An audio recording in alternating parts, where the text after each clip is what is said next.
Good morning, everyone. Today's subject is cost accounting, and the chapter is reconciliation of cost and financial accounts. Reconciliation of cost and financial accounts. When cost accounts and financial accounts are maintained separately in two different sets of accounting books, the profit or loss shown by both may not agree. जेव्हा cost accounts आणि financial accounts हे separately maintain केलेले असतात, तेव्हा त्यातला जो profit किंवा जो लॉस आहे हा सेम येत नाही किंवा जो प्रॉफिट अँड लॉस आहे shown by both may not agree. Therefore, it becomes necessary to periodically the profit or loss shown by the two sets of accounts is reconciled.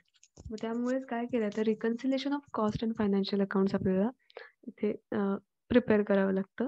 त्यामध्ये कॉस्ट आणि financial account जे आहेत हे रिकन्सिल केले जातात.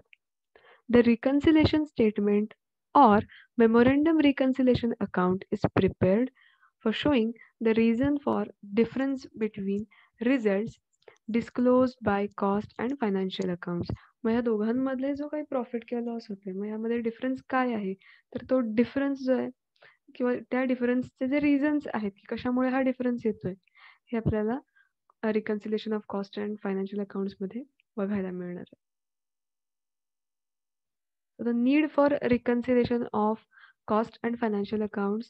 First, मग आता हे cost and financial accounts reconciliation करणं का गरजेचं आहे तर first to reveal the reason for difference in profit or loss between the cost and financial accounts.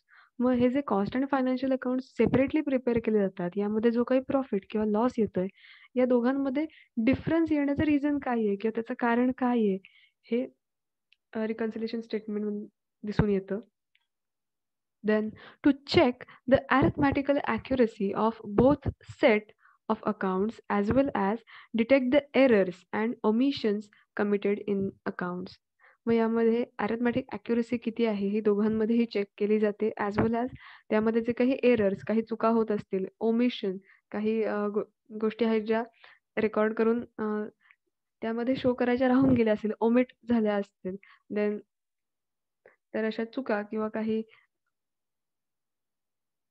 काही आयटम्स त्यामध्ये शो करायचे राहिले असतील किंवा त्यातले अॅरिथमॅटिक ॲक्युरसी जी आहे हे सगळं डिटरमाइन करण्यासाठी reconciliation of cost and financial accounts prepare करावं लागतं. Then to ensure the reliability of cost accounts in order to correct ascertainment of cost of production. त्यांची रिअलॅबिलिटी जी आहे ही असर्टन करण्यासाठी हे गरजेचं आहे. Reasons for difference in profit or losses shown by cost account and financial accounts. First मग याच्यामध्ये reasons काय आहेत म्हणजे प्रॉफिट कॉस्ट अकाउंट आणि फायनान्शियल अकाउंट दोन्ही अकाउंट्स वेगवेगळी प्रिपेअर केली जातात सेपरेट अकाउंट्स प्रिपेअर केले जातात आणि त्यांचे प्रत्येकाचे जे काही प्रॉफिट येतोय किंवा जो लॉसेस येत आहेत हे सेम येत नाही. मग यामध्ये डिफरन्स काय येतोय किंवा त्याचे रिझन्स काय आहेत डिफरन्स येण्याचं कारण काय आहे. First is items shown only financial account and items shown only cost accounts. आता काही आयटम्स असे आहेत की जे फक्त फायनान्शियल अकाउंटमध्ये तिथे शो केले जातात आणि काही असे आहेत की जे फक्त कॉस्ट अकाउंट्समध्ये शो केले जातात. Next absorption of overheads in cost accounts under absorption and over absorption. मग आता इथे ओव्हरहेड्स जे आहेत त्यांचं ॲब्सॉर्प्शन केलं जातं काही वेळेला ते अंडर ॲब्सॉर्प्शन असतं काही वेळेला ओव्हर ॲब्सॉर्प्शन केलं जातं. Then difference in valuation of inventories. आता जे इन्व्हेंटरी आहे जो स्टॉक आहे तर त्याचं व्हॅल्युएशन करताना त्यामध्ये डिफरन्स आहे raw material semi finish goods or work in progress and finish goods यामध्ये सुद्धा डिफरन्स येतो.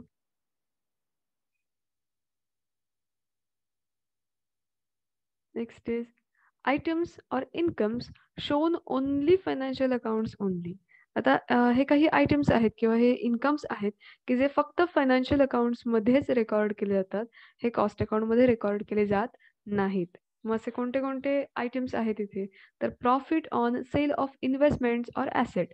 मग एखादी ॲसेट किंवा एखादी इन्व्हेस्टमेंट सेल केल्यानंतर जो काही प्रॉफिट होतोय किंवा जो लॉस होतोय, हा फक्त फायनान्शियल अकाउंटमध्येच रेकॉर्ड केला जातो, कॉस्ट अकाउंटमध्ये रेकॉर्ड केला जात नाही. Then interest received, dividend received, discount received, commission received, rent received, या ज्या गोष्टी आहेत या फायनान्शियल अकाउंट्समध्ये रेकॉर्ड केल्या जातात. एखादा जर इंटरेस्ट रिसिव्हड झाला असेल किंवा शेअरवरती डिव्हिडंड रिसिव्हड झाला असेल, काही डिस्काउंट रिसिव्हड झाला असेल, तर या गोष्टी ज्या आहेत ह्या फायनान्शियल अकाउंट्समध्ये रेकॉर्ड केल्या जातात. Then brokerage and transfer fees received झाल्या असतील, तर या फक्त फायनान्शियल अकाउंट्समध्येच शो केल्या जातात.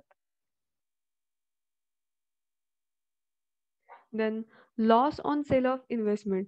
मग एखादी ॲसेट किंवा इन्व्हेस्टमेंट ही सेल केल्यानंतर जर लॉस झाला तर तो फक्त फायनान्शियल अकाउंटमध्ये रेकॉर्ड केला जातो. देन इंटरेस्ट पेड, जर आपण लोनवरचा इंटरेस्ट पेड केला असेल तर तो फक्त फायनान्शियल अकाउंटमध्ये रेकॉर्ड केला जातो.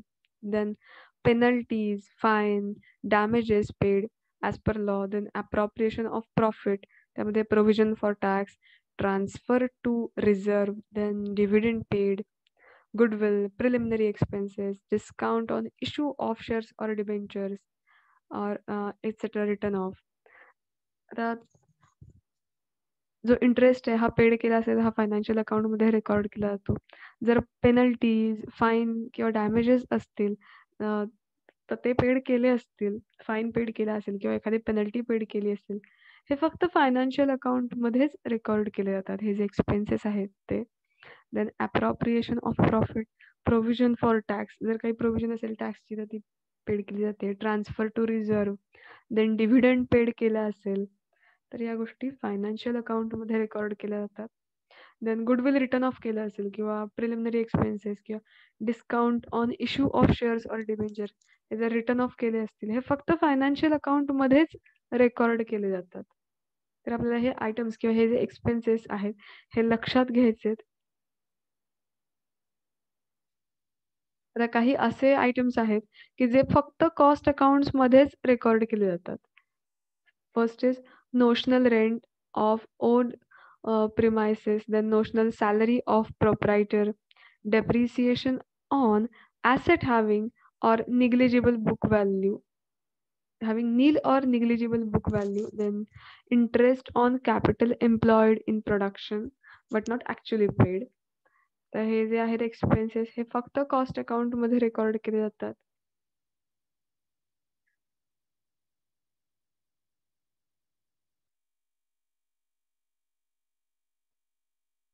Then over absorption and under absorption of overheads. First we will see over absorption. Over absorption or over recovery of overheads in cost account. When the overheads charged in cost accounts are more than overheads shown in financial books. मग जेव्हा जे overheads आहेत हे cost account मध्ये more than overheads त्यांच्या जे overheads आहेत त्यापेक्षा जर जास्त ते तिथे शो केले असतील, then it is shown in financial books. Then under absorption or under recovery, when the overheads charged in cost accounts are less than overheads shown in financial books. जर overheads हे लेस दॅन इथे charge केले असतील किंवा show केले असतील ते financial books मध्ये रेकॉर्ड केले जातात.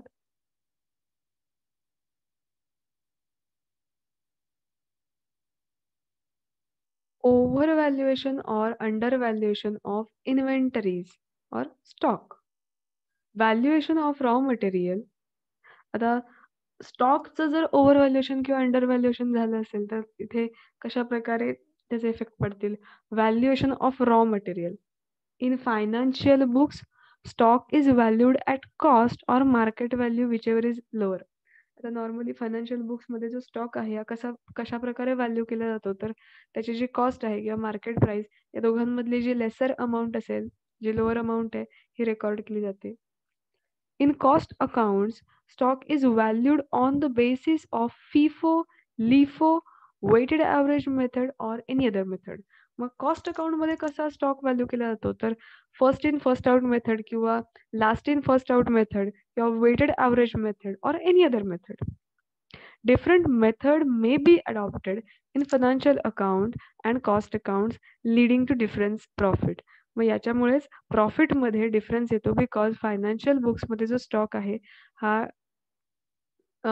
डिफरंट पद्धतीने व्हॅल्यू केला जातो अँड देन कॉस्ट अकाउंट्स मध्ये जो स्टॉक व्हॅल्यू केला जातो याच्यामध्ये सुद्धा त्याचे बेसिस किंवा त्याच्या ज्या मेथड्स यूज केल्या जातात या वेगवेगळ्या आहेत. फायनान्शियल बुकमध्ये तो कॉस्ट किंवा मार्केट प्राइस यामधली जी काही लेसर अमाउंट असेल त्याने त्याची व्हॅल्यू जी आहे ही फायनान्शियल बुकमध्ये ठरते. व्हेअरएज कॉस्ट अकाउंटमध्ये स्टॉकचं जे व्हॅल्युएशन आहे किंवा स्टॉक जो व्हॅल्यू केला जातो on the basis of FIFO, LIFO. FIFO means first in first out. LIFO means last in first out. Weighted average method. तर अशा प्रकारच्या मेथड्स आहेत. सो वेगवेगळ्या मेथड्स आहेत. दॅट इज वाय प्रॉफिटमध्ये डिफरन्स येतो.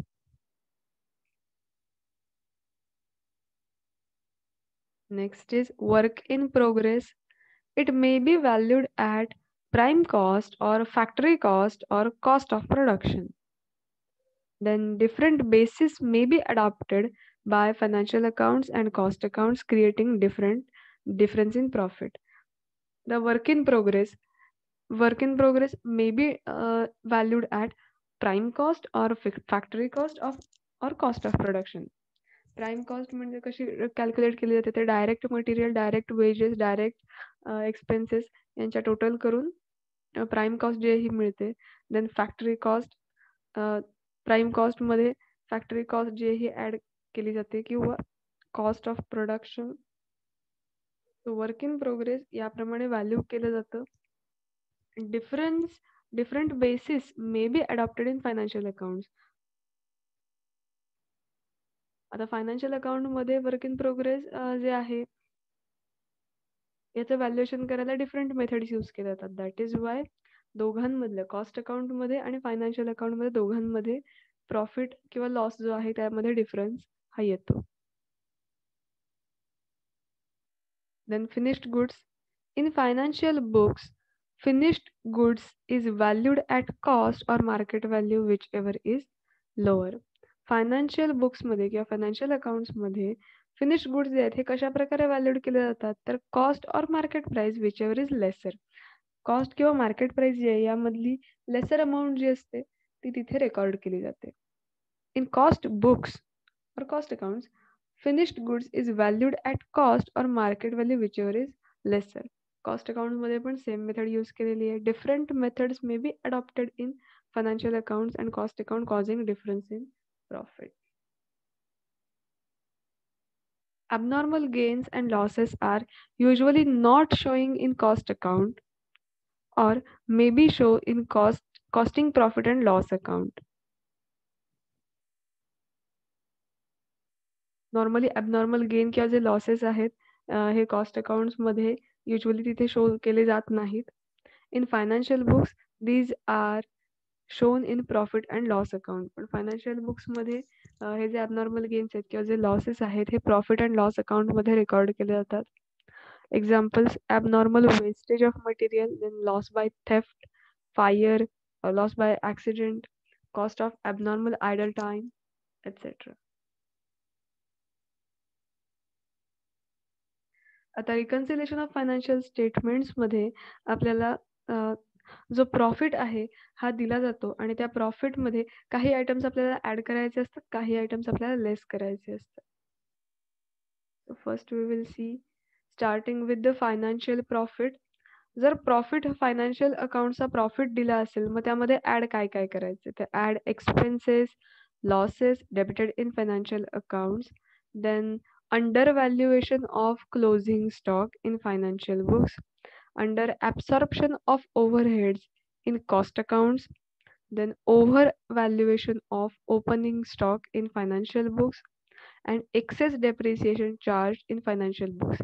या सगळ्या हे सगळे जे आयटम्स आहेत हे ऍड करायचे. फायनान्शियल अकाउंटचा जो प्रॉफिट आहे हा आउटर कॉलमला घेतलेला आहे. त्यामध्ये या सगळ्या आयटम्सची इथे टोटल करायचे इनर कॉलमला आणि जी टोटल आहे ती आउटर कॉलमला घेऊन त्या दोघांचीही ॲडिशन करायची आहे. आणि त्या ऍडिशन मधून लेस काही आयटम्स दिलेले आहेत हे करायचे आहेत. Over absorption of expenses, under absorption जे होते ते आपण ऍड केलेले होते. ओव्हर ऍब्सॉर्प्शन ऑफ एक्सपेन्सेस लेस करायचे आहेत. Income credited bye financial accounts only, then expenses taken in cost accounts only, overvaluation of closing stock in financial books. Under valuation of closing stock add केलेला आहे, over valuation of closing stock less केलेलं आहे. Then under valuation of opening stock in financial books, then excess depreciation charge in cost books. या हे जे items आहेत हे लेस करायचे. यांची टोटल जे हे आउटर कॉलमला घेऊन फर्स्ट जेवढे टोटल आले त्यामधून ती लेस करायचे. Then we get profit as per cost accounts. जेव्हा इथे प्रॉफिट दिलेला आहे फायनान्शियल अकाउंट्सचा, तेव्हा लास्टली प्रॉफिट कोणता येणार आहे, तर profit as per cost accounts. आणि जेव्हा नेट प्रॉफिट कॉस्ट अकाउंटचा दिलेला असतो तेव्हा फायनल जो आहे हा नेट प्रॉफिट कशाचा मिळणार आहे, तर फायनल जो प्रॉफिट आहे हा फायनान्शियल अकाउंटचा मिळणार आहे. जेव्हा कॉस्ट अकाउंटचा प्रॉफिट दिलेला असतो, कॉस्ट अकाउंटचा जर प्रॉफिट दिलेला असतो मग त्यामध्ये कोणते कोणते आयटम्स आहेत की जे ऍड करायचे आहेत, तर first over valuation of overheads in cost accounts, over valuation of opening stock, under valuation of closing stock in cost accounts, then income excluded from cost accounts. That is आता income excluded from cost accounts मध्ये असे income की जे आपण cost account मध्ये record करत नाही. मग ते कोणते आहेत, तर interest, dividend, investment, dividend on investment, then rent receive, transfer fees, हे आपण कॉस्ट अकाउंट मध्ये रेकॉर्ड करत नाही. तर income excluded from cost accounts. मग या सगळे जे इथे दिसतात आयटम्स हे ऍड करायचे. लेस under absorption of overheads in cost accounts, undervaluation of opening stock in cost accounts, then overvaluation of closing stock in cost accounts, expenses excluded from cost accounts, that is bad debts written off, preliminary expenses, expenses excluded. मग असे expenses की जे आपण cost accounts मध्ये record करत नाही, मग ते कोणते, तर bad debts written off, preliminary expenses written off, discount on issue of shares, debentures written off, legal charges, हे एक्सपेन्सेस आपण कॉस्ट अकाउंट्स मध्ये रेकॉर्ड नाही करत. मग असे एक्सपेन्सेस त्यातून लेस करायचे. Then we get our net profit as per financial accounts. तर जर इथे आपण फर्स्ट बघितलं profit as per financial accounts, जर इथे loss as per financial accounts असं दिलं असेल, जर इथे प्रॉफिटच्या ऐवजी लॉस दिला असेल, loss as per financial accounts, then what, जर लॉस दिला असेल तर इथे जे आयटम्स आपण लेस केलेले आहेत हे आपल्याला ऍड करायचे आणि जे ऍड केलेले आयटम्स आहेत हे लेस करायचे. सेम इथे सुद्धा कॉस्ट अकाउंट्स मध्ये जर लॉस दिला असेल, loss as per cost accounts, जे आयटम्स लेस केलेत ते ऍड करायचे, ऍड केलेले आहेत ते लेस करायचे.